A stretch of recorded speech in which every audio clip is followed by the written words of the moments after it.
The maybe reply. Sounds familiar? Picture this. You plan a party, you invite a friend. They don't say no, they choose the safe option. Maybe. Let me check my schedule. I'll get back to you. It sounds polite. No direct rejection, no awkward moment, no guilt. But here's the problem.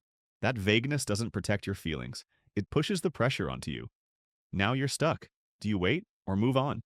You check your phone every 5 minutes, waiting for clarity. Meanwhile, the polite one is in pajamas, watching Netflix. They've already forgotten the invite, so don't call this politeness. Here's the truth.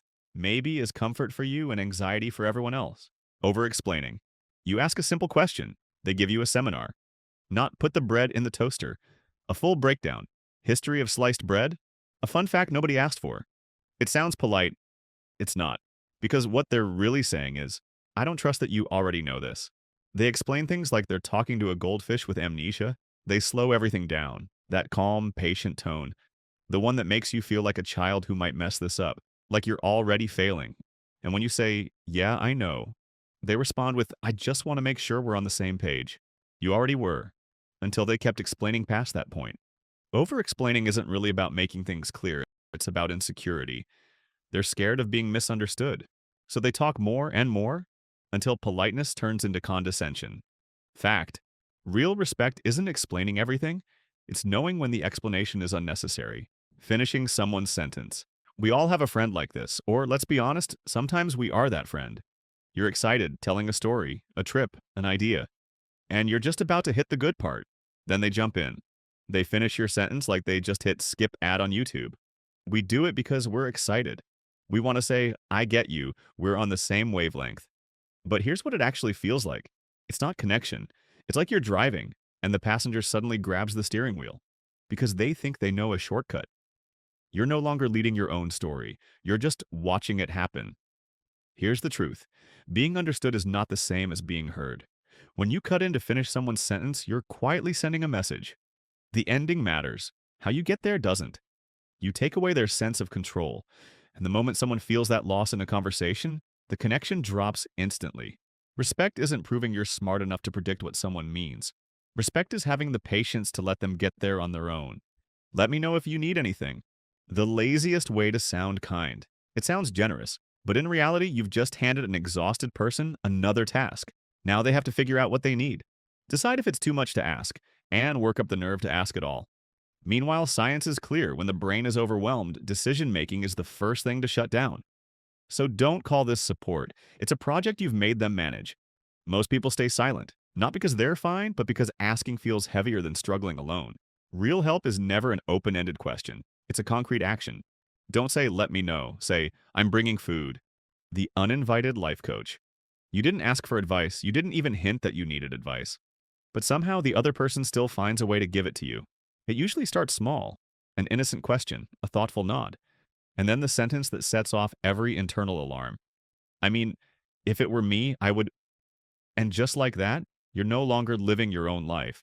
You've become a case study. They sound sincere, caring, very confident that they understand your situation better than you do. Each suggestion feels helpful on its own, but together they send a very clear message. You're doing this wrong, and I'm not. The funny part is they genuinely think they're being polite. They don't realize that unsolicited advice is a quiet way of taking away someone else's autonomy. Not through force, but through concern. And the brain hates that. When advice shows up uninvited, it doesn't feel supportive. It feels controlling. So instead of listening, we resist. Sometimes we even do the opposite, just to prove we still have control. That's the irony. The more someone just wants to help, the more distance they create. The generosity battle royale. Picture this. You're out to dinner with friends. Everything's fine. Laughing, talking, eating. Then the bill shows up, and suddenly, it's war. One friend lunges for it like they're jumping on a grenade. Another one's already halfway out of their chair, credit card in hand. The waiter freezes, holding the check like it might explode. Welcome to what I call the generosity battle royale. This isn't about being nice anymore. It's about winning. Who gets to be the hero? Who gets to look the most generous? Who gets moral credit for the meal? And the sneakiest player? The one who accidentally gave their card to the server earlier. That's not generosity. That's premeditated financial warfare. Now everyone else at the table is stuck.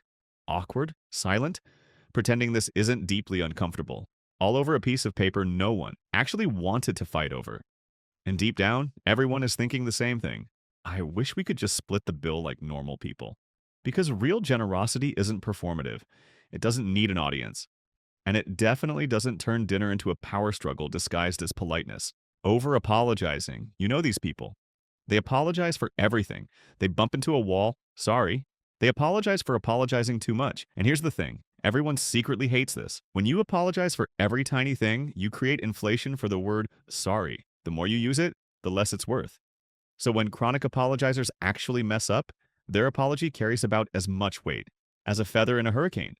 But it gets worse. They force everyone around them into the role of their personal therapist. No, it's fine. It's okay. Don't worry about it. You're constantly reassuring them, whether you signed up for that or not. It's like the boy who cried wolf, except instead of a wolf, it's someone apologizing for existing. They think they're being polite, but really they're making everything about their own guilt and insecurity. Forced hospitality. You're full. Plate clean, belt tight, one more bite from disaster. Then the host appears. You barely ate. Have more. You say no. Politely, they ignore it. Come on, just a little. I made it for you. Now you're trapped in a polite standoff. Your no thanks sounds desperate. Their just a little more sounds friendly.